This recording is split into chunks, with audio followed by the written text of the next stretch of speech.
Welcome to CBSE knowledge hub class 10 maths support material chapter number 10 circle question number 41 से करेंगे। सो इससे पहले हमने क्वेश्चन नंबर 1 से क्वेश्चन नंबर 40 कर लिया है, उसका लिंक आपको डिस्क्रिप्शन में मिल जाएगा।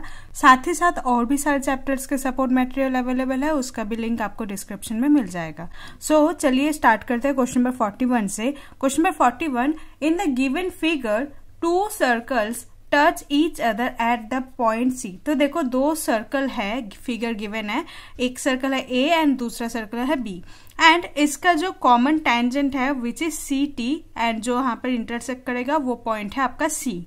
Prove that the common tangent to the circle at C, ये जो कॉमन टेंजेंट है वो बाइसेक्ट करेगा P एंड Q को, यानी कि P T equal to Q T, ये आपको प्रूफ करना होगा कि जो T है वो इक्वली पी क्यू को बाइसेक्ट करेगा। ठीक है, दैट मीन्स आपको P T equal to Q T निकालना होगा। सो इस टाइप के क्वेश्चन के लिए देखो T से, अगर देखो T एक एक्सटर्नल पॉइंट है, ठीक है, एंड T से P का जो डिस्टेंस है, T से C का जो डिस्टेंस है A वाले सर्कल के लिए वो सेम रहेगा, बिकॉज T एक्सटर्नल पॉइंट है एंड सर्कल में P एंड C जो है वो एक पॉइंट है, टेंजेंट है। So P T equal to C T होगा। सो आप यहां पर लिख सकते हो C T equal to P T.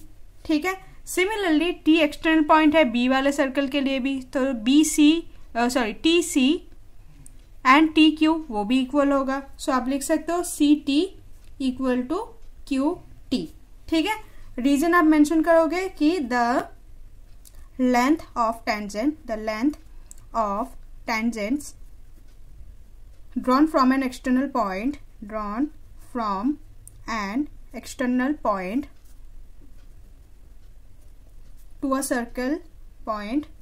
to a circle are equal।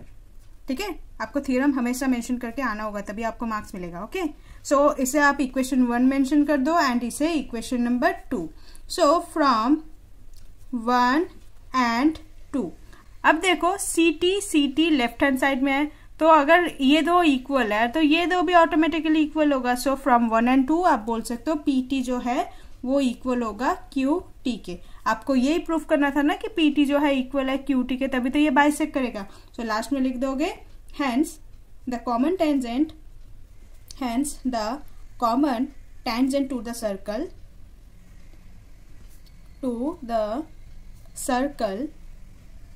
at C bisects the common tangents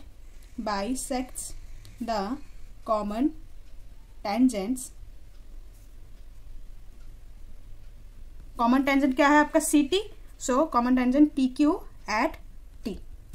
ठीक है, next question number 42, in the given figure a circle touch all the 4 side of a quadrilateral A B C D. तो एक circle है and बाहर एक quadrilateral है A B C D.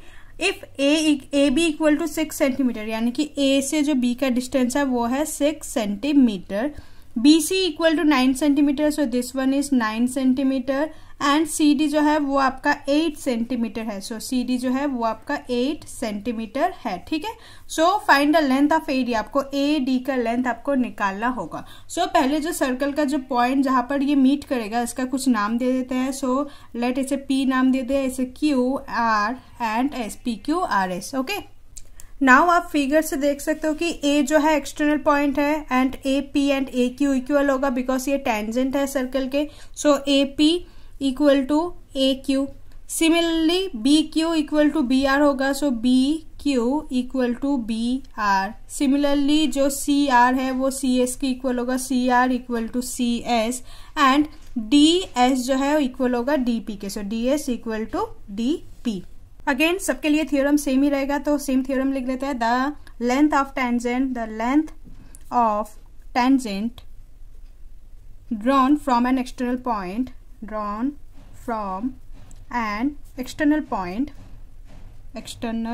Point to a circle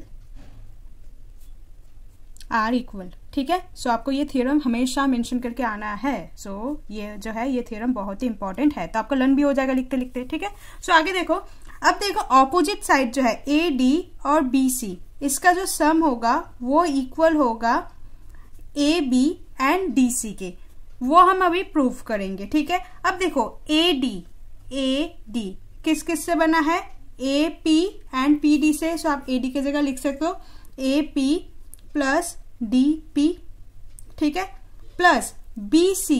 BC देखो किस किस से बना है, BR एंड CR से, तो आप लिख सकते हो BR प्लस CR। अब ध्यान से देखो, आप AP को क्या लिख सकते हो, AQ लिख सकते हो ना, तो आप AP को क्या लिखोगे अभी, AQ प्लस DP को आप क्या लिख सकते हो, DS। सिमिलरली BR को आप क्या लिख सकते हो, BQ, सो BQ प्लस CR को आप क्या लिख सकते हो, CS। देखो अगेन AQ प्लस, अब देखो BQ को आप ऐसे यहां पर लिख सकते हो, AQ plus BQ plus similarly DS and CS, so DS and CS का एक पेयर बनाओ। बस आपने बस इधर उधर अरेंज कैसे, AQ plus BQ, AQ plus BQ क्या होगा, AB plus DS plus CS, तो DS और CS क्या बनेगा, CD, सो AB प्लस CD। तो देखो आपने कहाँ से शुरू किया था, AD प्लस BC को आपने कहाँ तक ला दिया इसे, AB प्लस CD, तो दोनों इक्वल ही है, सो आप लिख सकते हो AD प्लस BC, सो लिखोगे AD plus BC equal to क्या होगा, AB प्लस CD, ठीक है। नाउ आपको AD को वैल्यू निकालना है, सो AD प्लस BC का वैल्यू क्या है आपका 9 सेंटीमीटर, 9, AB का वैल्यू क्या है आपका 6 एंड CD जो है आपका 8, सो 6 प्लस 8 जो है वो 14 है, सो AD प्लस 9 जो है यहाँ पर प्लस में है, वहां पर आके वो माइनस में हो जाएगा, so 14 minus 9, so AD equal to 14 minus 9, so 14 minus 9 आपका क्या होगा 5 सेंटीमीटर, सो लिखोगे AD जो है वो इक्वल होगा 5 सेंटीमीटर का। तो आपको ये निकालना था, तो ये आ गया, ठीक है। Next question number 43, in the figure PA is a tangent from an external point P। तो देखो फिगर गिवन है, P एक एक्सटर्नल पॉइंट है एंड PA जो है एक टेंजेंट है to a circle with centre O, circle और उसका सेंटर जो है O है।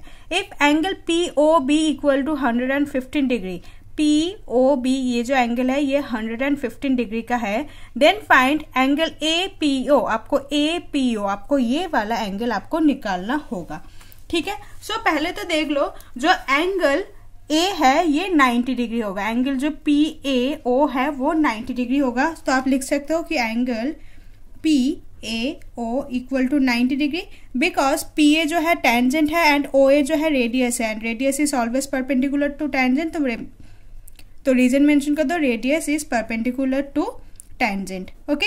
सो नेक्स्ट स्टेप देखो, मुझे ये वाला एंगल निकालना है, तो उससे पहले मुझे ये वाला एंगल पता होना जरूरी है, तभी हम एंगल सम प्रॉपर्टी यूज कर सकते हैं। अब देखो AB जो है डायमीटर है, ठीक है, डायमीटर यानी कि ये स्ट्रेट लाइन है, तो स्ट्रेट लाइन का एंगल क्या होता है, सेंट्रल एंगल 180 डिग्री का होता है। सो देखो angle AOP plus angle BOP equal to 180 degree होगा, because AB is a line, AB is a line, तो आप लीनियर पेयर के हिसाब से बोल सकते हो ना, ये 180 डिग्री का होगा, so AB is a linear pair और we can say AB is a line, ठीक है। सो देखो एंगल AOP हमें पता नहीं है, so angle AOP plus angle BOP 115 है, so 115 degree equal to 180 degree. Next angle AOP equal to 180 degree minus 115 degree, subtract कर दो तो क्या होगा 65 degree, so angle AOP equal to क्या होगा 65 डिग्री, सो ये एंगल जो है वो 65 डिग्री का होगा, ठीक है। अब देखो ट्राइंगल AOP में, so next in triangle AOP angle APO plus angle AOP plus angle PAO equal to क्या होगा 180 degree, sum of all angle in a triangle, ठीक है। एंगल APO हमें पता नहीं है, तो एज इट इज लिखेंगे, plus angle AOP 65 degree plus angle PAO which is 90 degree, so 90 degree equal to 180 degree. So next angle APO plus 65 plus 90 क्या होगा 155, so 155 degree equal to 180 degree.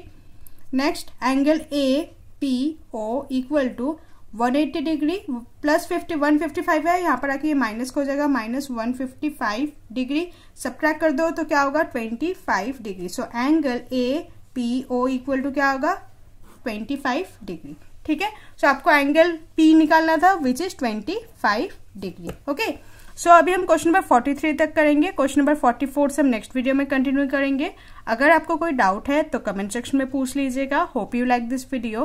Please like share and subscribe. Thank you.